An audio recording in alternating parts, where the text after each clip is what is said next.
조카 군부대에서 술집 여자 취급받으며 인격 모독당한 그녀. 하지만 그녀의 어깨 위에는 눈앞의 중령이 평생을 바쳐도 달지 못할 사성장군 계급이 빛나고 있었고 이후 그 중령을 개박살내는 이야기입니다. 구독과 좋아요를 해주시면 더 좋은 사연으로 보답하겠습니다. 대한민국 국군 창설 이래 전무후무한 기록을 남긴 전설 서아인. 그녀는 여성으로서 오를 수 있는 최고 계급인 대장, 즉 사성장군의 자리에 올랐던 입지전적인 인물이었다. 합동참모의장이라는 군 서열 1위의 직책을 마지막으로 명예롭게 전역한 그녀는 이제 군복의 무게를 내려놓고 평범한 자연인으로 살아가고 있었다. 그러나 그녀의 이름 석자는 여전히 국군 장병들에게 신화처럼 남아있었다. 전역 후 서아인은 의도적으로 세간의 관심에서 멀어졌다. 간결한 단발머리는 어깨를 넘는 우아한 웨이브 헤어로 바뀌었고 각 잡힌 군복 대신 몸의 선을 부드럽게 드러내는 세련된 사복을 즐겨 입었다.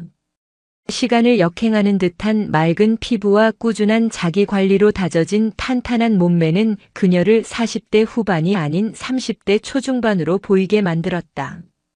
군이라는 특수한 세계에서 평생을 보낸 탓인지 세상의 모든 것이 새롭고 흥미로웠다. 그녀는 이제 서아인 합참의장이 아닌 그냥 서아인으로서의 삶을 만끽하는 중이었다. 그러던 어느 화창한 봄날 그녀에게 전화 한 통이 걸려왔다. 발신자는 그녀가 세상에서 가장 아끼는 존재, 유일한 혈육인 조카 한결이었다. 먼저 세상을 떠난 여동생이 남긴 단 하나의 보물. 이모인 그녀가 아들처럼 때로는 친구처럼 키워낸 아이였다. 이모, 저 한결이에요. 잘 지내시죠? 수화기 너머로 들려오는 씩씩한 목소리. 대한민국 최정예 특수부대 제707 특수임무단에서 부사관으로 복무 중인 자랑스러운 조카였다. 그럼 우리 강아지 잘 지내지? 너야말로 훈련은 할만하고 어디 다친 데는 없고. 서아인의 목소리가 꿀처럼 달콤해졌다. 전군을 호령하던 합참의장의 위엄은 온데간데 없고 오직 조카를 향한 애정만이 가득했다. 그럼요. 제가 누굽니까? 이번에 저희 부대 창설 기념으로 가족 초청 행사를 하는데 이모 꼭 오셨으면 해서요. 제가 얼마나 멋지게 군 생활하는지 보여드리고 싶어요. 한결의 들뜬 목소리에 서아인의 입가에 미소가 번졌다. 조카가 복무하는 부대는 경기도 이천에 위치한 특수전 사령부 예하의 707특임단. 그녀가 현역 시절 각별한 애정을 쏟았던 부대이기도 했다. 조카의 초대는 거절할 이유가 전혀 없었다. 우리 조카가 이모를 초대하는데 당연히 가야지. 언젠데? 다음 주 토요일 오전입니다. 제가 위병소에 미리 연락해 둘게요. 보고 싶어요, 이모. 전화를 끄는 서아인은 오랜만에 설레는 마음으로 옷장을 열었다. 조카의 길을 살려주고 싶었다. 동시에 가장 예쁜 이모의 모습을 보여주고 싶었다. 며칠을 고심한 끝에 그녀가 고른 옷은 몸에 부드럽게 감기는 아이보리색 실크 블라우스와 다리 라인을 아름답게 살려주는 슬림한 디자인의 검은색 슬랙스였다. 여기에 세련된 트렌치 코트를 걸치고 발목을 우아하게 감싸는 스틸레토 힐을 신었다. 화려하지만 과하지 않고 기품이 느껴지는 차림이었다. 행사 당일 서아인은 자신의 흰색 스포츠 세단을 몰아 경기도 이천으로 향했다. 위병소에서 신원 확인을 마친 그녀가 부대 안으로 들어서는 순간 주변의 모든 시선이 그녀에게로 쏠렸다. 군부대 가족 초청 행사. 대부분의 가족들은 활동하기 편한 점퍼나 운동화 차림 혹은 수수하고 단정한 옷차림이었다. 그들 사이에서 마치 패션쇼 런웨이에서 막 걸어 나온 듯한 서아인의 모습은 단연 눈에 띄었다. 그녀의 등장은 조용했던 연병장에 미묘한 파문을 일으켰다. 사람들은 수군거리기 시작했다. 어머, 저 여자분은 누구야? 연예인이라도 왔나? 옷 입은 것 좀 봐. 군대 행사에 저렇게 입고 오는 사람이 어디 있어? 어느 장병 가족인데 저렇게 튀는 거지? 혹시 여자친구인가? 호기심 어린 시선, 의아함이 담긴 눈빛, 그리고 약간의 질투와 비판이 섞인 수군거림. 서아이는 그 모든 것을 느꼈지만 애써 태어난 척하며 조카 한결을 찾았다. 그녀는 이런 시선에 익숙했지만 오늘만큼은 그 시선들이 조금 불편하게 느껴졌다. 이곳은 그녀가 평생을 바친 신성한 국방의 요람이지 가십과 편견이 난무하는 사교계가 아니었기 때문이다. 하지만 사랑하는 조카를 만날 생각에 그녀는 가볍게 미소 지으며 사람들의 시선을 흘려보냈다. 행사장을 두리번거리며 조카를 찾던 서아인의 앞을 육중한 체구의 한 장교가 막아섰다. 그의 전투복 오른편 가슴에는 마동필이라는 명찰이, 계급장에는 중령을 의미하는 무궁화 2개가 선명하게 박혀 있었다. 그는 오늘 행사의 총괄 책임자인 듯 무전기를 들고 연신 무언가를 지시하며 인상을 쓰고 있었다. 마동필 중령.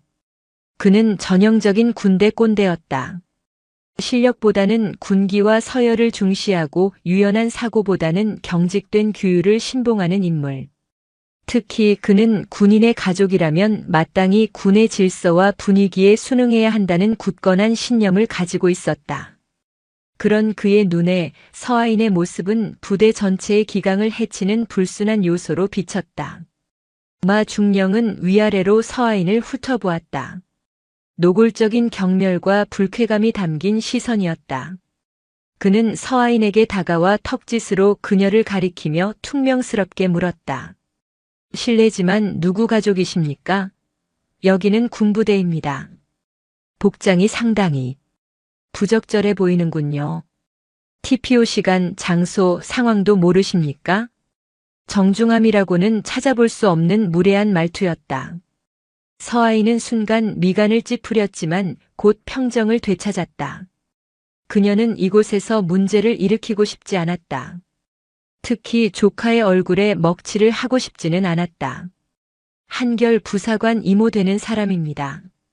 조카의 초대를 받고 왔습니다. 서아인은 차분하고 부드러운 목소리로 답했다. 그러나 그녀의 고상한 태도는 마 중령의 심기를 더욱 거슬렀다. 그는 그녀가 자신의 권위에 순순히 굴복하기는커녕 오히려 당당한 태도를 보이는 것이 괘씸하다고 생각했다. 그는 비웃음을 흘리며 한 걸음 더 다가섰다. 그의 입에서 나온 말은 한 인간의 인격을 송두리째 짓밟는 폭언이었다. 이모. 하. 그 나이에 이모 소리 들으려면 관리를 꽤나 하셨나 보네. 마 중령은 음흉한 눈빛으로 다시 한번 그녀의 몸을 훑었다. 그리고는 주변 사람들이 다 들으라는 듯 큰 소리로 말했다. 어디 술집 여자라도 되시오? 딱 보아하니 군인들 상대로 장사하러 온 모양인데 장소 잘못 찾았어. 여긴 당신 같은 여자가 와서 물 흐릴 곳이 아니란 말이야. 술집 여자. 그 단어가 날카로운 비수가 되어 서아인의 가슴에 박혔다. 주변은 순간 정적으로 휩싸였다. 행사에 참석한 다른 가족들은 경악과 당혹감이 뒤섞인 표정으로 두 사람을 쳐다보았다. 일부는 꼴 좋다는 듯 비웃음을 흘렸고 일부는 불편한 기색을 감추지 못했다. 서아인의 얼굴에서 미소가 사라졌다. 그녀의 눈빛이 싸늘하게 식어갔다. 지난 수십 년간 그녀는 군 내부의 수많은 성차별과 편견에 맞서 싸워왔다. 유리천장을 깨부수고 정상에 오르기까지 수많은 모욕과 폄하를 견뎌내야 했다. 하지만 전역한 지금 그것도 사랑하는 조카의 부대에서 자신의 존재 자체가 이토록 저급한 방식으로 모욕당할 줄은 상상도 하지 못했다. 분노가 치밀어 올랐지만 그녀는 가까스로 이성의 끈을 붙잡았다. 그때였다. 멀리서 이 상황을 발견한 한결이 사색이 되어 달려왔다. 이모, 여기서 뭐 하시는 겁니까? 한결은 마 중령과 이모 사이에 흐르는 험악한 기류를 감지하고는 허리를 90도로 숙였다. 충성. 중령님 죄송합니다.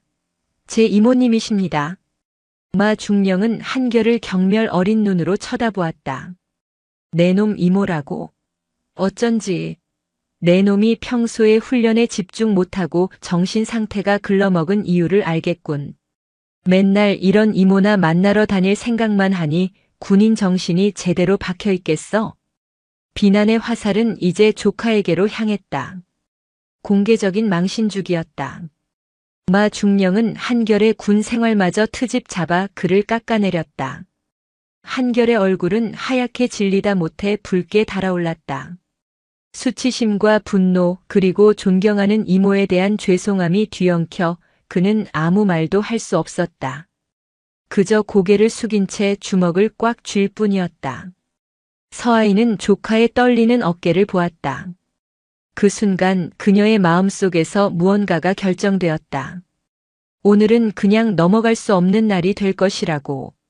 저 오만하고 무례한 장교에게 겉모습으로 사람을 판단하는 것이 얼마나 어리석고 위험한 일인지, 그리고 존중이라는 단어의 무게를 뼈저리게 가르쳐 주어야겠다고 다짐했다. 중령님 말씀이 지나치십니다. 서아인의 목소리는 낮고 차분했지만 그 안에는 강철 같은 의지가 담겨 있었다. 얼음장처럼 차가운 그녀의 목소리에 마동필 중령은 순간 움찔했다. 하지만 그는 곧바로 자신의 지위와 권력을 떠올리며 기세를 되찾았다. 일개 군인의 가족, 그것도 천박해 보이는 여자가 감히 자신에게 대든다는 사실이 그의 자존심을 건드렸다. 지나쳐? 뭐가 지나쳐? 군인이 군인 가족을 지도하는 게 뭐가 지나치다는 거야? 당신 같은 사람이 드나드니 우리 707의 명예가 실추되는 거라고. 마 중령은 고래고래 소리를 지르며 자신의 정당성을 주장했다. 그는 이 상황을 즐기고 있는 듯 했다. 자신의 권위 앞에 쩔쩔매는 젊은 부사관과 그를 지키려다 함께 망신당하는 술집 여자 같은 이모. 완벽한 권력의 맛이었다. 한결은 울상이 되어 서아인의 팔을 붙잡았다. 이모 제발. 그냥 참아주세요. 제가 나중에 중령님께 가서 제대로 사과드릴게요. 제발 일을 크게 만들지 말아주세요. 네. 조카의 애원은 서아인의 마음을 아프게 찔렀다. 군이라는 폐쇄적인 조직 내에서 상급자의 말 한마디가 부하의 군 생활에 얼마나 큰 영향을 미치는지 그녀는 누구보다 잘 알고 있었다. 자신 때문에 조카가 불이익을 당하는 것은 원치 않았다. 하지만 동시에 이 부조리한 상황을 외면하는 것은 그녀가 평생을 지켜온 군인으로서의 신념과 자존심을 저버리는 행위였다. 서아이는 조카의 손을 부드럽게 잡아주며 그의 눈을 똑바로 바라보았다. 그녀의 눈빛은 흔들림 없이 고요하고 깊었다. 결아, 괜찮아. 아무 걱정하지 마. 곧 다 해결될 거란다. 그녀의 목소리에는 설명할 수 없는 확신이 담겨 있었다. 한결은 불안했지만 어릴 적부터 늘 자신의 가장 든든한 버팀목이 되어주었던 이모의 그 눈빛을 믿을 수밖에 없었다. 마 중령은 그들의 대화를 듣고 코웃음을 쳤다. 해결? 뭘 해결해? 여기가 어딘 줄 알고 함부로 짓거리는 거야? 똑똑히 들어도. 이 부대, 이 행사의 총책임자는 바로 나 마동필 중령이야. 내가 법이고 내가 질서라고. 그가 자신의 권력을 과시하며 가슴을 쭉 펴는 순간이었다. 부으묵끼익. 저 멀리 부대 정문 쪽에서부터 요란한 소리가 들려오기 시작했다.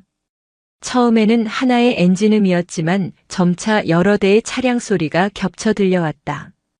단순한 차량 소리가 아니었다. 길을 비키라는 듯 짧게 울리는 사이렌 소리와 함께 위병소 근무자들의 다급한 외침이 희미하게 연병장까지 전해졌다. 행사장의 모든 사람들이 소리가 나는 쪽으로 고개를 돌렸다. 마동필 중령 역시 의아한 표정으로 정문 쪽을 쳐다보았다. 오늘 이런 고위급 인사의 방문 일정은 보고받은 바가 없었다. 잠시 후 사람들의 시야에 검은색 세단 여러 대가 나타났다. 선두에는 헌병 사이드카가 위용을 과시하며 길을 열었고 그 뒤를 별판을 단 검은색 지휘 차량들이 줄지어 따르고 있었다. 그 행렬은 마치 거대한 강물이 흐르듯 망설임 없이 연병장을 가로질러 단상을 향해 다가오고 있었다.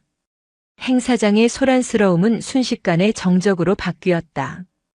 장병들과 가족들은 무슨 일이 벌어지고 있는지 영문을 모른 채 그저 압도적인 위압감을 풍기며 다가오는 차량 행렬을 멍하니 바라볼 뿐이었다. 마 중령의 얼굴에서 오만한 미소가 사라지고 당혹감과 불안감이 서서히 피어오르기 시작했다. 차량 행렬이 단상 앞에 멈춰섰다. 선두 차량의 문이 열리고 번쩍이는 전투화가 땅을 밟았다. 차에서 내린 인물은 어깨에 반짝이는 별 3개, 즉 중장 계급장을 단 장성이었다. 그는 합동참모본부의 핵심 요직을 맡고 있는 합참차장이었다. 그의 등장만으로도 연병장의 공기는 얼어붙을 듯 무거워졌다. 합참차장은 내리자마자 주변을 훑어보았다. 그의 시선이 한 곳에 멈췄다. 바로 마동필 중령과 대치하고 서 있는 서하인에게였다. 합참차장의 얼굴이 경악으로 물들었다. 그는 눈을 몇 번이고 비볐지만 자신이 보고 있는 광경을 믿을 수 없었다. 그는 황급히 뒷좌석 문을 향해 달려가 거의 비명을 지르듯 외쳤다. 의장님, 서하인 전 합참의장님께서 저기 계십니다. 그 순간 연병장의 시간은 완전히 멈췄다. 폭풍이 몰아치기 직전에 숨막히는 고요함이 모두를 지배했다. 마동필 중령은 서하인 전 합참의장이라는 단어를 미처 이해하지 못한 채 멍한 표정으로 굳어 있었다. 서하인 전 합참의장. 오진혁 합참차장의 외침은 거대한 종소리처럼 연병장에 울려 퍼졌다. 그 이름 석자가 가진 무게는 상상을 초월했다. 그것은 단순한 전직 군인의 이름이 아니었다. 대한민국 국군 70년 역사상 최초이자 유일한 여성 사성 장군, 군 서열 1위에서 전군을 호령했던 살아있는 신화. 장병들에게는 교과서에서나 볼 수 있는 구름 위의 존재와도 같은 이름이었다. 마동필 중령의 뇌는 그 정보를 처리하기를 거부했다. 그의 동공과 지진이라도 일어난 듯 맹렬하게 흔들렸다. 서하인? 합참의장? 말도 안 돼. 억지로 굴리던 그의 사고 회로가 한 곳에 멈춰섰다. 바로 눈앞의 여자. 몸에 딱 붙는 실크 블라우스, 맵시 있는 슬랙스, 뾰족한 하이힐. 며칠 전 새로 개업한 시내의 고급 룸살롱 마담이 떠오르는 딱 그런 모습이지 않은가. 그런데 저 여자가 서하인 의장이라고. 그가 현실을 부정하는 사이 오진혁 중장은 이미 서하인을 향해 전력으로 달려오고 있었다. 그의 얼굴은 존경과 경외, 그리고 눈앞에서 벌어진 믿을 수 없는 상황에 대한 당혹감으로 벌겋게 상기되어 있었다. 그는 서하인의 5걸음 앞에서 칼같이 멈춰 서더니 평생의 힘을 다한 듯한 우렁찬 목소리로 경례를 외쳤다. 충성. 대한민국 합동참모본부 차장, 육군 중장 오진혁. 전 합동참모의장님께 대하여 경례. 쩌렁쩌렁한 그의 목소리는 연병장 전체를 뒤흔들었다. 중장이라는 계급이 전 합참의장이라는 존재에게 바치는 최고의 경이었다. 오 중장의 뒤를 따라 차에서 내린 다른 장성들과 수행원들 역시 일사불란하게 그녀를 향해 거수경례를 올렸다. 그들은 마치 태양을 마주한 행성들처럼 오직 서하인이라는 존재 앞에서 예를 갖추고 있었다. 그제야 연병장의 모든 사람들이 깨달았다. 이것은 꿈이 아니었다. 웅성거림이 파도처럼 번져나갔다. 세상에. 진짜 서하인 장군님이셨어.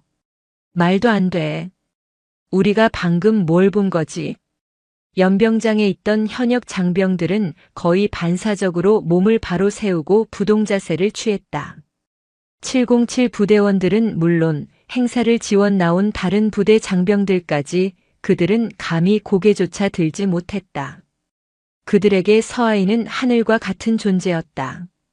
가장 큰 충격에 휩싸인 것은 조카 한결이었다. 그는 자신의 이모가 군대에서 아주 높은 사람이었다는 것은 어렴풋이 알고 있었다. 하지만 그 높은 사람이 대한민국 군대의 정점에 섰던 인물일 줄은 꿈에도 몰랐다. 어릴 적 군복 입은 이모의 어깨에 별이 하나씩 늘어갈 때마다 마냥 신기해했던 기억, 저녁식 날 TV 뉴스에서 이모의 얼굴을 보았던 기억들이 파편처럼 스쳐 지나갔다. 그 모든 조각들이 맞춰지며 눈앞의 상황이 현실임을 알렸을 때 그는 거대한 망치로 머리를 맞은 듯한 충격에 휩싸였다. 이 모든 광경의 중심에서 서아이는 조금의 미동도 없이 오진혁 중장의 경례를 받고 있었다. 조금 전까지 조카를 걱정하던 부드러운 이모의 모습은 온데간데 없었다. 그녀의 눈빛은 깊고 고요해졌으며 부드럽게 미소 짓던 입가는 굳게 닫혀 있었다. 가볍게 걸쳤던 트렌치 코트가 마치 사성 장군의 위엄을 상징하는 장군복처럼 느껴졌다. 그녀는 아무 말도 하지 않았지만 그녀의 존재 자체가 공간을 압도하고 있었다.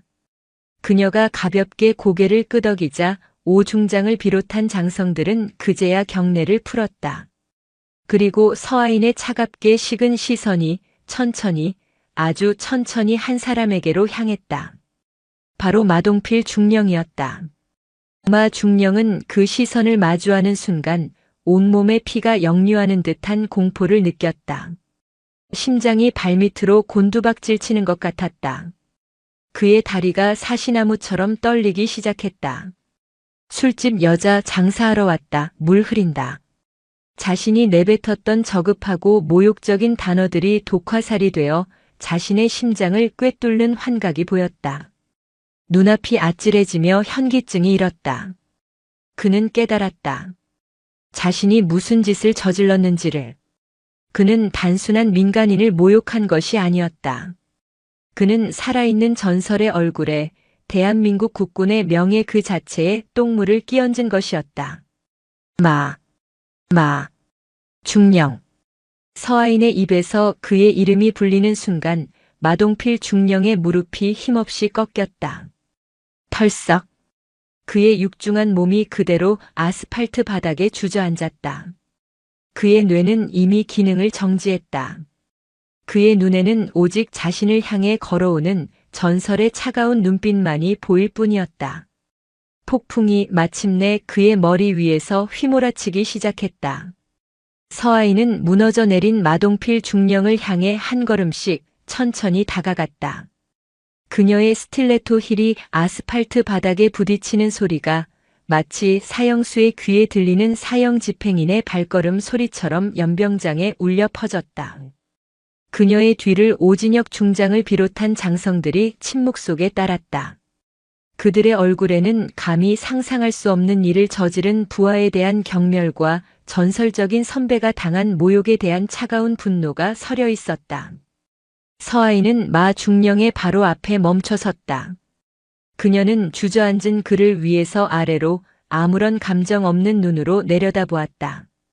그 시선에는 경멸도 분노도 담겨 있지 않았다. 마치 길가에 굴러다니는 돌멩이를 보는 듯한 완벽한 무관심. 그것이 마 중령에게는 그 어떤 분노보다 더한 공포와 수치심을 안겨주었다. 마동필 중령. 다시 한번 그녀의 입에서 그의 이름이 불렸다. 이번에는 단순한 호명이 아니었다. 전군을 호령하던 최고 지휘관의 목소리. 모든 변명과 거짓을 꿰뚫어보는 서슬퍼런 칼날 같은 음성이었다. 마 중령은 온몸을 부들부들 떨며 간신히 고개를 들었다. 예, 의장. 아니, 본부장님. 그는 그녀를 뭐라고 불러야 할지조차 몰라 말을 더듬었다. 그의 입에서 나오는 것은 의미 없는 꺽꺽거림 뿐이었다. 서아인은 그의 변명을 들을 생각이 없었다. 그녀는 조용히 하지만 모든 사람이 들을 수 있을 만큼 명료하게 물었다. 그대의 눈에는 내가 무엇으로 보였나? 질문은 칼날이 되어 마 중령의 심장을 파고들었다. 술집 여자. 그 단어가 목구멍까지 차올랐지만 차마 입 밖으로 낼 수 없었다. 그는 고개를 바닥에 쳐박고 덜덜 떨기만 할 뿐이었다. 다시 묻겠다. 마동필 중령. 그대는 방금 이 민간인의 복장을 보고 그 인격과 신분을 무엇이라고 판단했는가? 그대의 입으로 직접 말해보게. 그녀는 민간인이라는 단어에 힘을 주었다. 그것은 나는 이제 군인 신분이 아니니 내가 한 짓은 민간인에 대한 군인의 폭력이라는 의미와 내 눈에는 내가 고작 그 정도로밖에 보이지 않았느냐는 질책을 동시에 담고 있었다. 마 중령은 차라리 이 자리에서 죽고 싶었다. 그는 필사적으로 머리를 굴려 변명거리를 찾으려 했지만 새하얗게 비어버린 머릿속에는 아무것도 떠오르지 않았다. 그는 본능적으로 무릎을 꿇고 빌기 시작했다. 죽을 죄를 지었습니다. 의장님, 제가 눈이 멀었습니다. 감히 의장님을 알아보지 못하고 죽을 죄를 지었습니다. 그는 이마가 깨져 피가 날 정도로 바닥에 머리를 찧었다. 그의 추하고 비굴한 모습은 조금 전까지 위세를 부리며 권력을 과시하던 모습과 극명한 대조를 이루며 그를 더욱 비참하게 만들었다. 서아이는 그의 애원에 눈 하나 깜짝하지 않았다. 그녀는 옆에 굳어있는 조카 한결의 어깨를 부드럽게 감싸 안아 자신의 옆으로 데려왔다. 그리고 마 중령을 향해 말했다. 고개를 들어 이 군인을 보게. 마 중령은 마지못해 고개를 들었다. 그의 눈에 눈물과 콧물 그리고 이마에서 흐르는 피로 범벅이 된 채 자신을 내려다보는 한결의 얼굴이 보였다. 이 군인은 내 조카이기 이전에 적진 가장 깊숙한 곳에 침투하여 국가가 부여한 임무를 완수하는 대한민국 최정예 707 특수임무단의 자랑스러운 용사다. 그대는 오늘 이 용사의 명예와 국가를 위해 헌신하는 군인의 가족이 마땅히 받아야 할 존중을 그 오만하고 더러운 혀로 짓밟았어. 그녀의 목소리는 조용했지만 그 안에 담긴 별의 무게는 천근만 근과도 같았다. 그것은 단순히 마동필 한 사람을 꾸짖는 것이 아니었다. 군이라는 조직이 가져야 할 가장 근본적인 가치, 즉 명예와 존중에 대한 준엄한 경고였다. 대한민국 군인은 언제부터 민간인의 겉모습으로 그 사람을 재단하고 인격을 모독하고 심지어 가족이라는 이유로 소속 부대원의 명예까지 실추시키도록 교육받았나? 마동필 중령, 그대가 배운 군인 정신이 고작 그것이었나? 서아인의 마지막 일갈은 천둥처럼 연병장을 울렸다. 마동필 중령은 그 말에 완전히 무너져 내렸다. 그는 더 이상 용서를 빌 기력조차 잃고 바닥에 엎드린 채 흐느꼈다. 자신의 군 생활이, 아니 인생이 오늘 이 자리에서 끝장났음을 직감했다. 서아인은 더 이상 그를 쳐다보지도 않았다. 그녀는 자신의 뒤에 서 있던 특수전 사령관 그녀의 등장 소식에 뒤늦게 달려온에게 고개를 돌렸다. 그녀의 눈빛은 이자를 당장 내 눈앞에서 치우라는 무언의 명령을 내리고 있었다. 별 3개의 특전사령관은 전설적인 대선배의 그 눈빛 앞에서 아무 말 없이 허리를 숙여 예를 표하고는 헌병들에게 턱짓을 했다. 양쪽에서 다가온 헌병들이 마동필 중령의 팔을 붙잡아 일으켜 세웠다. 그는 넋이 나간 사람처럼 축 늘어진 인형처럼 헌병들에게 끌려나갔다. 그가 사라진 자리에는 그가 흘린 피와 눈물, 그리고 땅에 떨어진 그의 오만한 자존심의 잔해만이 남아있을 뿐이었다. 마동필 중령이 끌려나간 후에도 연병장의 무거운 침묵은 계속되었다. 모두가 숨을 죽인 채 서아인의 다음 행동을 기다리고 있었다.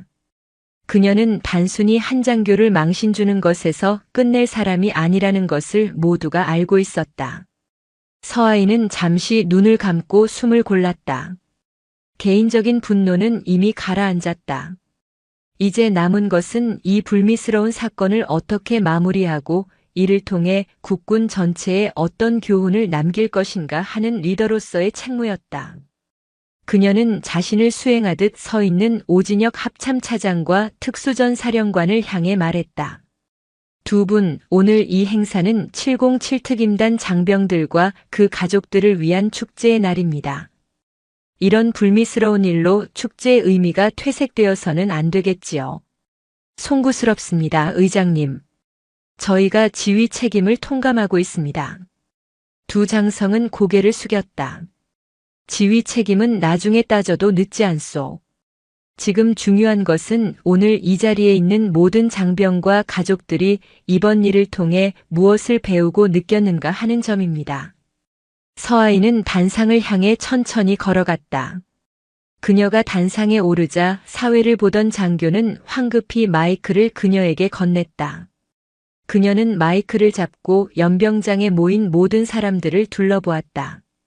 장병들의 얼굴에는 경외심이, 가족들의 얼굴에는 놀라움과 감동이 서려 있었다. 안녕하십니까? 저는 오늘 자랑스러운 조카 한결 부사관의 이모로서 이 자리에 참석한 예비역 대장 서아인입니다. 그녀의 첫 마디는 전 합참의장이 아닌 한결의 이모였다. 그 말에 한결의 눈시울이 뜨거워졌다. 그녀는 자신의 신분을 과시하기 위해 온 것이 아니라 이 모든 상황의 본질이 가족에 있음을 분명히 했다. 오늘 저는 이 자리에서 한 군인으로서 그리고 한 군인의 가족으로서 매우 불쾌하고 모욕적인 일을 겪었습니다. 하지만 저는 이 일을 개인적인 모욕으로만 생각하지 않습니다. 이것은 우리 군이 여전히 고쳐나가야 할 낡은 관습과 잘못된 편견이 남아있다는 것을 보여주는 부끄러운 자화상입니다. 그녀의 목소리는 차분했지만 힘이 있었다. 모든 사람이 그녀의 말 한마디 한마디에 집중했다. 군복의 권위는 계급장에서 나오는 것이 아닙니다. 군화의 명예는 남을 짓밟는 데 있는 것이 아닙니다. 진정한 군인의 권위와 명예는 그 군복과 군화가 누구를 위해 존재하는지를 증명할 때 비로소 빛나는 것입니다. 바로 대한민국 국민입니다. 그녀는 잠시 말을 멈추고 가족석을 바라보았다. 그리고 여기 계신 가족 여러분, 여러분은 군의 사기를 책임지는 보이지 않는 전우이자 우리 군의 가장 든든한 후원자입니다. 여러분의 명예는 존중받아야 마땅하며 그 누구도 여러분을 함부로 대할 수 없습니다. 군은 장병의 명예뿐만 아니라 그 가족의 명예까지도 목숨 걸고 지켜야 할 의무가 있습니다. 그녀의 말에 가족석에서 조용한 박수가 터져 나왔다. 그 박수는 점점 커져 연병장 전체를 가득 메웠다. 서아이는 다시 장병들을 향해 시선을 돌렸다. 마동필 중령에 대한 처분은 특수전 사령관과 합참의 판단에 맡기겠습니다. 다만 나는 그에게 단순한 징계가 아닌 재교육의 기회를 주었으면 합니다. 그가 오늘 자신의 오만함으로 무엇을 잃었고 무엇을 부끄러워해야 하는지, 존중과 명예의 진정한 의미가 무엇인지 뼈저리게 다시 배우게 하십시오. 그것이 그를 위해서나 우리 군 전체를 위해서나 올바른 처사일 것입니다.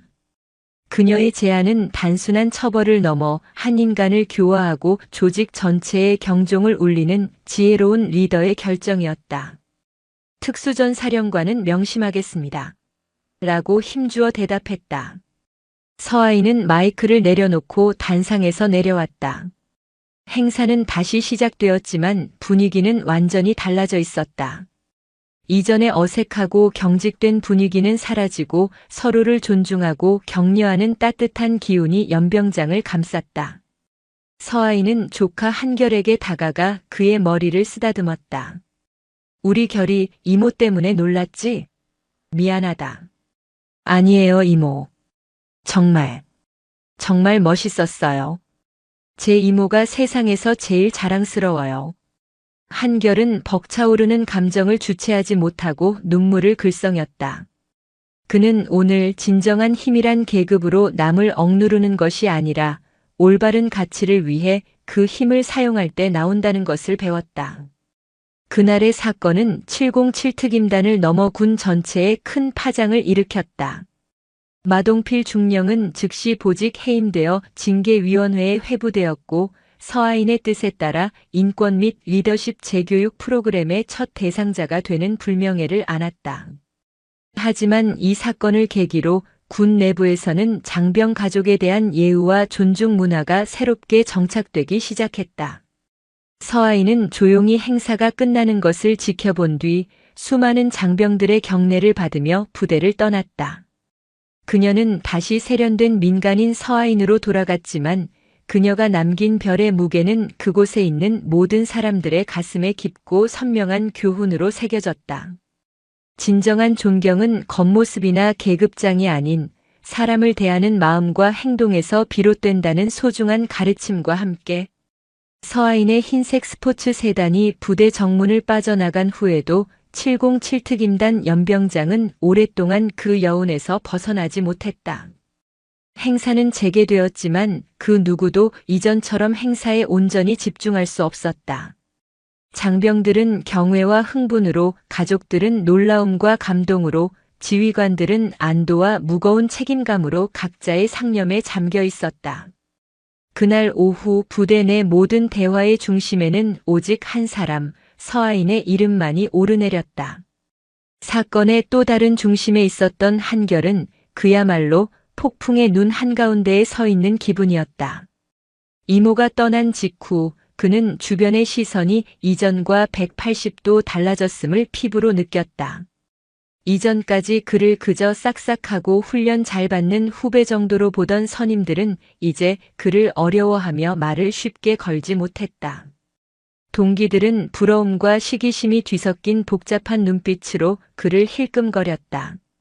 행사가 끝나고 생활관으로 복귀했을 때 그 변화는 더욱 극명하게 드러났다.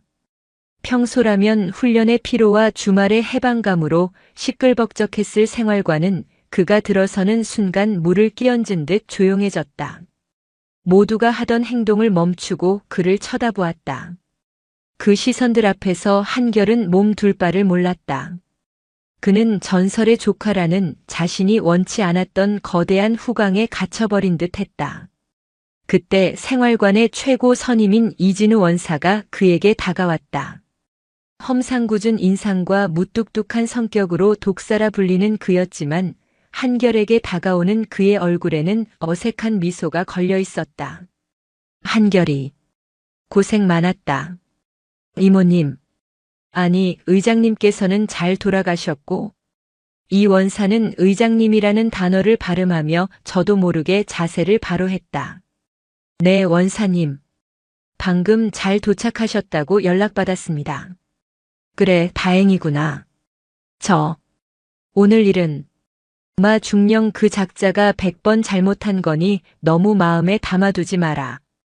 우리 707 부대원 전체가 의장님과 자네 그리고 가족분들께 면목이 없다. 평소라면 상상도 할 수 없는 일이었다. 부대의 왕고이자 하늘 같은 선임인 원사가 일개 하사에게 사과에 가까운 말을 건네고 있었다. 주변의 모든 부대원들이 숨을 죽이고 그 광경을 지켜보았다. 한결은 황급히 손을 내저었다. 아닙니다, 원사님. 저야말로 부대에 누를 끼친 것 같아 죄송할 따름입니다. 누를 끼치다니 당치도 않다. 오히려 우리 모두 정신이 번쩍 들었지. 서하인 의장님께서 우리에게 얼마나 중요한 가르침을 주셨는데. 이 원사는 잠시 먼 곳을 바라보며 회상에 잠겼다. 나 임관하고 얼마 안 됐을 때 의장님께서 소장 계급장 다시고 특전사령관으로 계실 때가 있었지. 그때 훈련 현장을 시찰하러 오셨는데 헬기에서 레펠로 내려오시는 모습을 멀리서 뵌 적이 있다. 어찌나 멋지시던지. 그때 다짐했었다. 저런 분이 지휘하는 군대라면 내 평생을 바쳐도 좋겠다고. 오늘 그분을 이렇게 가까이서 뵙고 그분의 가르침을 직접 들으니 정말 감회가 새롭더구나. 이 원사의 고백에 생활관에 얼어붙었던 공기가 조금씩 녹아내리기 시작했다. 그의 말은 한결을 특별한 존재가 아닌 전설적인 군인을 가족으로 둔 우리와 같은 군인으로 바라보게 만드는 계기가 되었다. 한편 부대 지휘부의 분위기는 살얼음판 같았다. 특수전 사령관의 집무실에서는 고성이 오가고 있었다. 그는 예하 부대장들과 참모들을 전부 집합시켜 놓고 호통을 치고 있었다. 마동필 중령 한 사람의 문제가 아니야. 우리 모두의 문제라고. 전군 최고의 부대라 자부하는 특전사에서 그것도 707에서 어떻게 이런 일이 벌어질 수 있나. 장병 가족을 술집 여자 취급하는 게 우리가 말하는 전우애고 명예란 말인가. 사령관의 분노는 극에 달해 있었다. 이번 사건은 단순한 지휘 감독 소홀의 문제를 넘어 특수전 사령부 전체의 명예를 실추시킨 대형 사고였다. 오진혁 합참차장으로부터 사령관, 당신 부대 관리를 어떻게 하기에 전 합참의장님께서 그런 수모를 당하시게 만드나? 라는 질책 전화를 받은 직후라 그의 분노는 더욱 거셌다. 그는 즉시 전 부대의 장병 및 군 가족 인권 보호 및 예우 강화 특별 지침을 하달하라고 지시했다. 그리고 마동필 중령에 대한 징계위원회를 다음 주 월요일 오전에 바로 소집하라고 명령했다. 그의 지시는 단호하고 신속했다. 서하인이 남기고 간 파문은 이렇게 군 조직의 가장 높은 곳에서부터 가장 낮은 곳까지 빠르고 거세게 퍼져나가고 있었다. 그날 밤 잠자리에 들기 전 한결은 이모에게 문자를 보냈다. 이모, 오늘 정말 감사했습니다. 그리고 죄송해요. 저 때문에. 얼마 지나지 않아 답장이 왔다. 바보 같은 소리. 내가 왜 죄송해. 이모야말로 우리 조카 기죽게 만든 것 같아 미안하지. 오늘 일로 내가 부대에서 힘들어지면 어쩌나 걱정이구나. 아니에요. 오히려 선임들이 더 잘해주세요. 그리고 이모가 정말 자랑스러웠어요. 제 이모가 서하인이라는 게 오늘 처음으로 사무치게 자랑스러웠습니다. 결아. 기억하렴. 너는 서하인의 조카이기 전에 대한민국 특전부사관 한결이다. 너 자신의 이름과 명예로 당당하게 서야 한다. 이모는 언제나 그런 너를 응원할 거야. 푹 자거라, 내 강아지. 이모의 따뜻한 문자에 한결은 조용히 눈물을 훔쳤다. 오늘 하루 그는 천국과 지옥을 오갔다. 하지만 그 끝에서 그는 군인으로서 그리고 한 인간으로서 한 뼘 더 성장해 있었다. 서하인이 일으킨 파문은 누군가에게는 끝없는 추락을, 또 다른 누군가에게는 새로운 성장의 시작을 알리고 있었다. 월요일 오전 국방부 합동조사단이 파견된 특수전 사령부의 징계위원회 회의실. 싸늘한 정적만이 감도는 그곳에 마동필 중령이 초췌한 모습으로 앉아 있었다. 불과 이틀 전 707부대를 자신의 왕국처럼 호령하던 그의 모습은 온데간데 없었다. 계급장과 명찰이 제거된 허름한 전투복 차림의 그는 마치 사형 선고를 기다리는 죄수처럼 고개를 푹 숙이고 있었다. 그의 맞은편에는 징계위원장인 특전사 부사령관 소장을 비롯한 육군본부 감찰실, 인사사령부에서 파견된 대령급 장교들이 무거운 표정으로 앉아 있었다. 이번 징계위원회는 사안의 중대성을 고려하여 이례적으로 신속하고 엄중하게 구성되었다. 전 합참의장이 연루된 사건.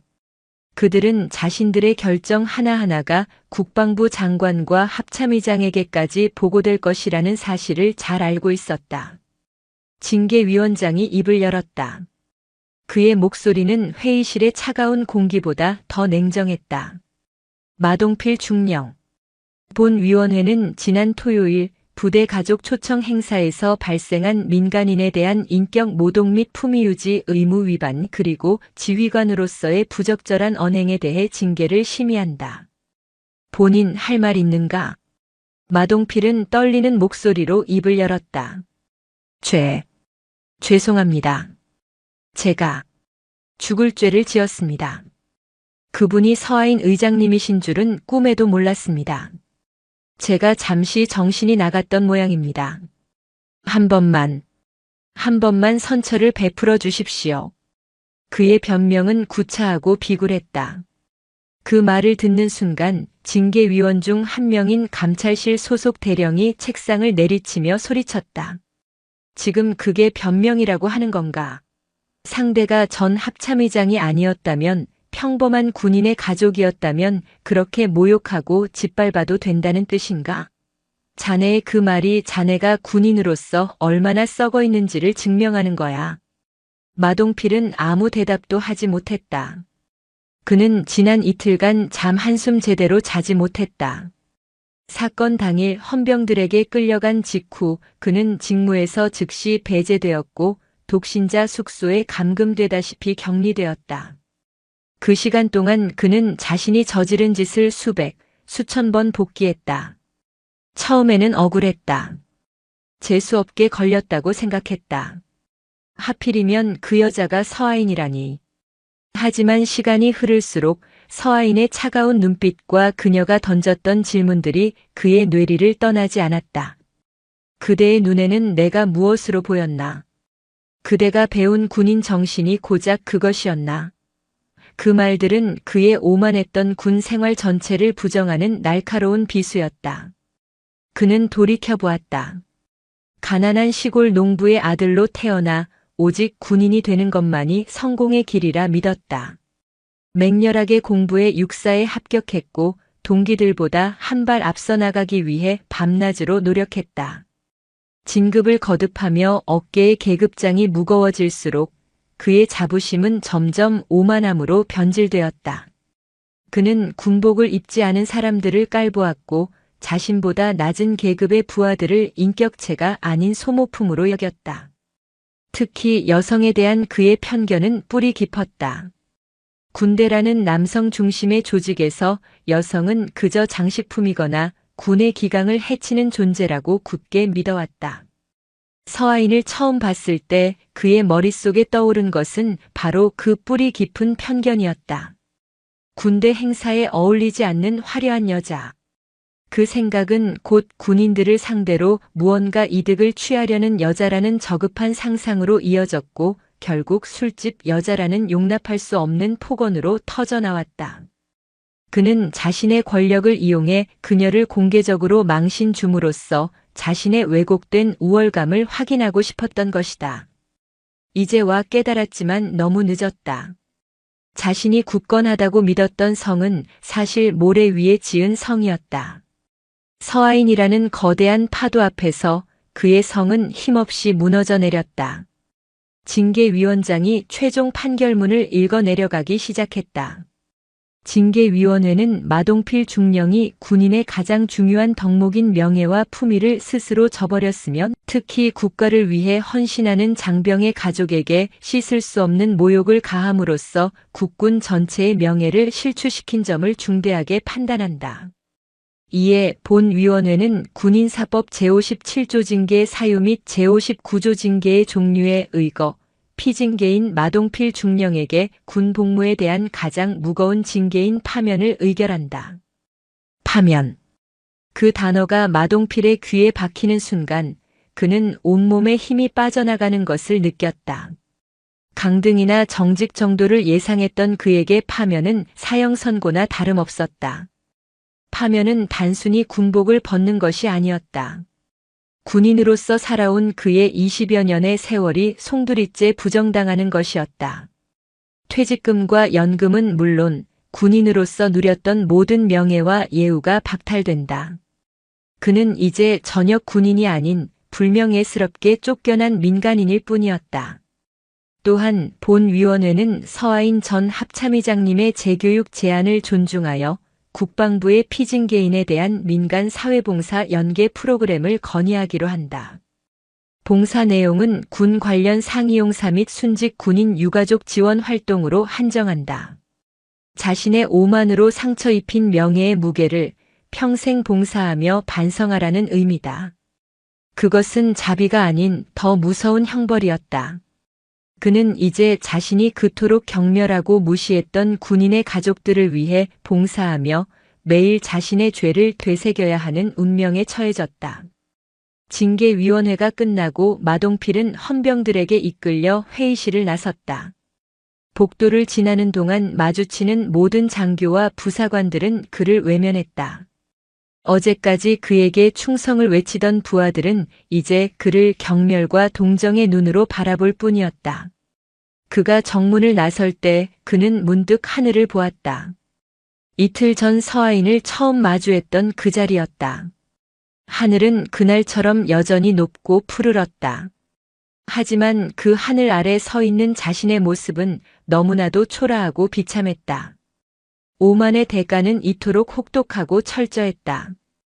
그는 텅 빈 눈으로 정문 밖의 민간인 세계를 바라보며 앞으로 자신이 짊어지고 가야 할 죄의 무게를 가늠조차 할 수 없었다. 마동필 중령이 불명예스럽게 군을 떠나고 한 달의 시간이 흘렀다. 그가 일으킨 파문은 서서히 잦아들었지만 그가 남긴 교훈은 군 전체에 새로운 변화의 바람을 불러일으켰다. 가장 큰 변화는 서하인 프로토콜이라고 불리는 새로운 지침의 등장이었다. 정식 명칭은 장병 가족 예우 및 소통 강화 규정이었지만 병사들 사이에서는 비공식적으로 그렇게 불렸다. 이 규정에는 가족 초청 행사 시 행동 강령, 민원 응대 절차 개선, 그리고 군 간부들을 대상으로 한 정기적인 인권 및 성인지 감수성 교육 의무화 등이 포함되어 있었다. 마동필 사건은 전군에 배포되는 인권 교육 자료의 대표적인 실패 사례로 박제되었다. 그의 이름은 이제 오만과 편견이 부른 파멸의 대명사가 되었다. 707 특임단에도 많은 변화가 있었다. 부대 분위기는 이전보다 훨씬 부드럽고 유연해졌다. 지휘관들은 병사들의 고충에 더 귀를 기울였고 가족들과의 소통을 강화하기 위해 부모님과 직접 통화하는 안심콜 제도를 도입하기도 했다. 한결은 이 모든 변화의 중심에 서 있었다. 처음 며칠간은 전설의 조카라는 꼬리표 때문에 동료들과 서먹한 시간을 보내기도 했다. 하지만 그는 흔들리지 않았다. 이모가 말했던 것처럼 그는 서하인의 조카가 아닌 특전 부사관 한결로서 자신의 자리를 지키기 위해 더욱 훈련에 매진하고 굳은 일에 앞장섰다. 그의 묵묵하고 진솔한 모습에 동료들은 점차 그를 특별한 배경을 가진 낙하산이 아닌 진정한 전우로 인정하기 시작했다. 어느 날 저녁 중대 전체가 모인 자리에서 중대장인 김대위가 그에게 말했다. 한결 하사, 처음에는 자네 배경 때문에 솔직히 조금 걱정했네. 하지만 자네는 지난 한 달간 스스로 증명해 보였어. 자네가 우리 중대원이라는 게 자랑스럽다. 그 말에 한결은 가슴 벅찬 감동을 느꼈다. 그는 이제 이모의 후광이 아닌 자신의 노력으로 동료들의 인정을 받은 것이다.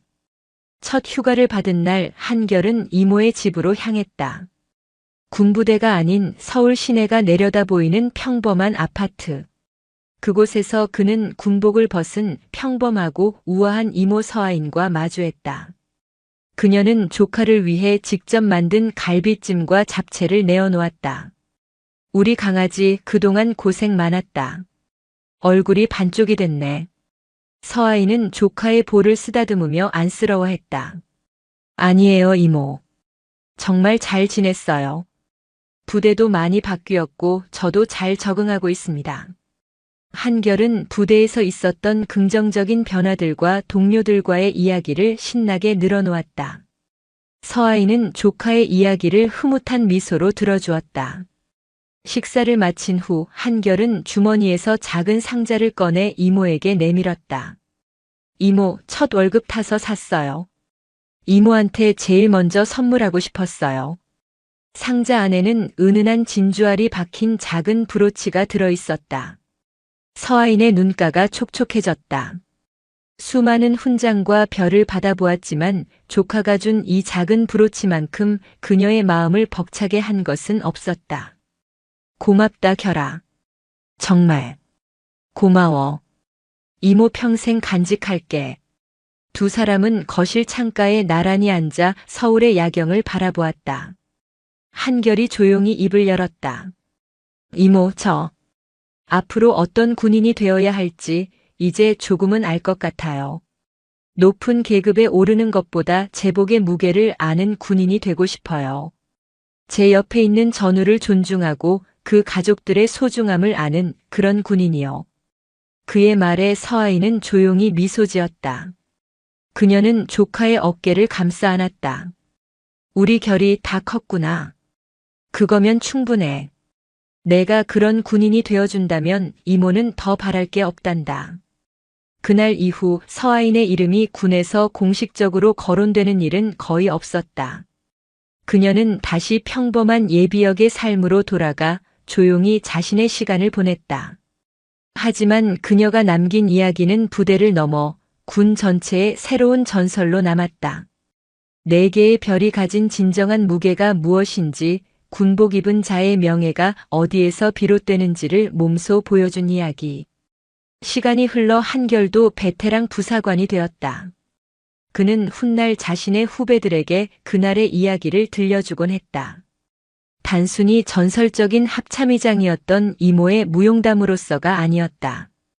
진정한 힘은 사람 위에 군림하는 것이 아니라 사람을 지키는 데 있으며, 진정한 존경은 겉모습이 아닌 마음을 향해야 한다는 한 군인이 평생 가슴에 새겨야 할 신념으로서 그 이야기는 세대를 넘어 계속해서 이어져 나갈 것이었다. 서울의 야경이 그들을 따뜻하게 비추고 있었다. 몇 해의 시간이 흐른 뒤 계절이 3번쯤 바뀌었을 무렵의 일이다. 한결은 이제 풋내나는 하사가 아닌 팀의 허리를 책임지는 노련한 중사가 되어 있었다. 그의 어깨는 더욱 넓어졌고 눈빛은 특수부대원 특유의 날카로움과 함께 부하들을 아우르는 깊이를 동시에 담고 있었다. 그는 혹독한 훈련과 실전 같은 임무들을 훌륭하게 수행해내며 707특임단 내에서도 손꼽히는 에이스로 성장했다. 하지만 동료들이 그를 진정으로 존경하고 따르는 이유는 단순히 그의 뛰어난 전투 능력 때문만은 아니었다. 한결은 누구보다 부하들을 아끼고 그들의 가족까지 자신의 가족처럼 챙기는 리더였다. 그의 리더십의 근간에는 몇 해 전 그날의 사건이 깊이 뿌리내리고 있었다. 그는 제복의 무게와 명예의 의미를 단 한순간도 잊은 적이 없었다. 다시 부대 창설 기념 가족 초청 행사의 날이 돌아왔다. 몇 년 전과는 모든 것이 달라져 있었다. 서아인 프로토콜은 이제 군의 공식적인 문화로 완벽하게 자리 잡았다. 위병소 근무자들의 안내는 정중했고 행사장으로 들어서는 가족들을 맞는 장교들의 표정은 따뜻했다. 부대 전체의 딱딱한 권위주의 대신 환대와 존중의 분위기가 자연스럽게 흐르고 있었다. 한결은 이번 행사의 안내 팀장 역할을 맡았다. 그는 쉴 새 없이 연병장을 오가며 혹시나 불편함을 느끼는 가족은 없는지, 행사의 차질은 없는지 꼼꼼하게 살폈다. 그의 눈에 갓 부임한 신임 하사 한 명이 안절부절 못하며 서 있는 모습이 들어왔다. 그의 옆에는 시골에서 막 올라온 듯한 수수하고 소박한 차림새의 노부부가 어색하게 서 있었다. 아들의 군 생활을 처음 보러 온 설렘과 화려한 부대의 위용 앞에서 주눅든 기색이 역력했다. 한결은 곧바로 그들에게 다가갔다. 충성, 이병장 부모님 되십니까? 먼 길 오시느라 고생 많으셨습니다. 저는 안내를 맡은 한중사입니다. 한결은 90도로 허리를 숙여 정중하게 인사했다. 이병장의 얼굴이 당혹감으로 붉어졌다. 하늘 같은 선임이자 팀의 실세인 한 중사가 자신의 부모님께 직접 와서 인사를 건넬 줄은 상상도 못했기 때문이다. 이병장의 아버지가 어쩔 줄 몰라 하며 손을 내저었다. 아이고 아닙니다. 군인 양반. 우리 아들 잘 봐주셔서 고마울 따름입니다. 아닙니다, 아버님. 아드님은 저희 부대의 자랑입니다. 이렇게 훌륭한 아들을 낳아 국가에 보내주셔서 저희가 감사드립니다. 혹시 불편하신 점은 없으십니까? 제가 자리 안내해 드리겠습니다. 한결은 노부부를 직접 가장 좋은 자리에 안내하고 시원한 음료수까지 가져다 주었다. 그는 떠나기 전 감동과 고마움으로 어쩔 줄 모르는 이병장의 어깨를 툭 치며 말했다. 이병장, 오늘만큼은 계급장 떼고 부모님 옆에서 아들 노릇 톡톡히 해드려라. 내가 군 생활 잘하는 모습 보여드리는 게 최고의 효도다. 그리고 기억해. 내 부모님은 곧 우리 부대의 손님이고 군의 은인이라는 걸. 그 모습을 멀리서 지켜보던 동료들과 지휘관들의 입가에 흐뭇한 미소가 번졌다. 한결의 저런 모습은 이제 707의 새로운 전통이자 자랑이 되어가고 있었다. 그는 과거의 잘못을 바로잡고 이모가 남긴 가르침을 온몸으로 실천하며 자신만의 새로운 전설을 써내려가는 중이었다. 며칠 뒤 휴가를 나온 한결은 서울의 현충원을 찾았다. 순직한 선배들의 묘역을 참배하기 위해서였다. 참배를 마치고 내려오는 길, 그는 현충원 내에서 묵묵히 묘비를 닦고 주변을 청소하는 봉사자들 무리를 지나치게 되었다. 그중 허리가 굽고 머리가 희끗희끗해진 한 남자의 모습에 그의 발걸음이 우뚝 멈췄다. 마동필. 몇 년의 세월은 그의 모습을 완전히 바꾸어 놓았다. 군인 특유의 기백과 오만함은 찾아볼 수 없었다. 남은 것은 죄의 무게에 짓눌린 듯한 깊은 피로감과 모든 것을 체념한 듯한 공허한 눈빛뿐이었다. 그는 땀을 뻘뻘 흘리면서도 마치 속죄의 의식을 치르듯 묵묵히 비석을 닦고 있었다. 서하인의 제안에 따라 그는 파면 후 군 관련 시설에서 사회봉사를 하며 자신의 죗값을 치르고 있는 것이었다. 그 순간 마동필이 고개를 들었고 두 사람의 눈이 마주쳤다. 마동필의 눈이 경련하듯 떨렸다. 그는 한결을 알아보았다. 수치심과 당혹감에 그는 황급히 고개를 숙였다. 한결은 아무 말 없이 그를 바라보았다.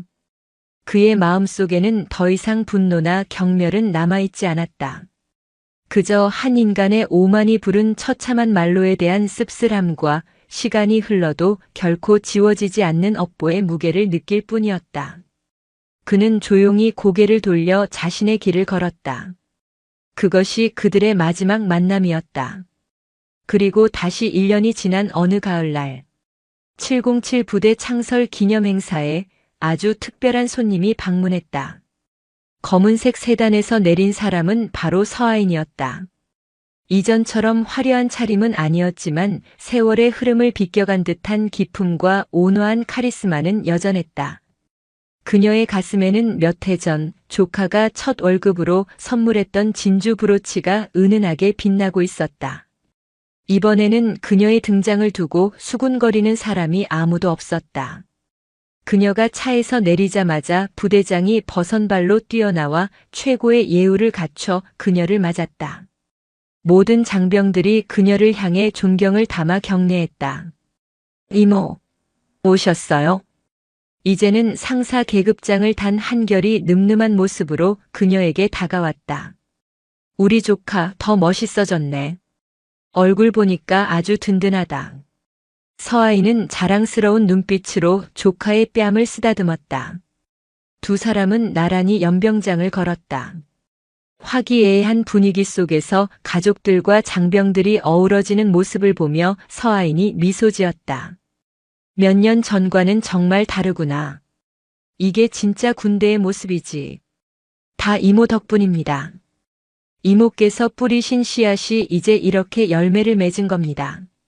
한결이 진심을 담아 말했다.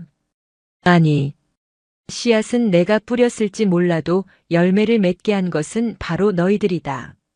너처럼 그날의 교훈을 잊지 않고 올바른 길을 걸으려 노력한 군인들이 있었기에 가능한 일이었지. 서하인은 걸음을 멈추고 한결을 마주 보았다. 결아, 군인의 어깨에 달린 별은 유한하단다. 언젠가는 모두 떼어놓고 군을 떠나야 하지. 하지만 군인으로서 한 사람의 가슴에 남긴 명예와 신뢰, 그리고 따뜻한 마음은 영원히 남는단다. 그것만이 군인이 평생을 바쳐 쌓아야 할 진정으로 영원한 유산이지. 그녀의 말이 한결의 가슴에 깊이 새겨졌다. 그는 이제 그 유산의 의미를 완벽하게 이해했다. 그것은 계급이나 권력이 아닌 인간에 대한 존중과 사랑이라는 것을. 행사가 끝나고 서하인은 수많은 장병들의 배웅을 받으며 부대를 떠났다. 그녀는 더 이상 군에 관여하지 않았지만 그녀가 남긴 정신은 707을 넘어 대한민국 국군 전체에 살아 숨쉬는 전설이 되었다. 한결은 멀어지는 이모의 차를 보며 조용히 거수 경례를 올렸다. 그것은 조카가 이모에게 보내는 인사이자 한 명의 군인이 살아있는 전설에게 바치는 최고의 경이었다. 가을 하늘은 더없이 높고 푸르렀고 그 아래에서 대한민국의 군인들은 오늘도 명예로운 유산을 쌓아가고 있었다. 오늘도 인생지의 말씀을 잘 들어주셔서 감사합니다.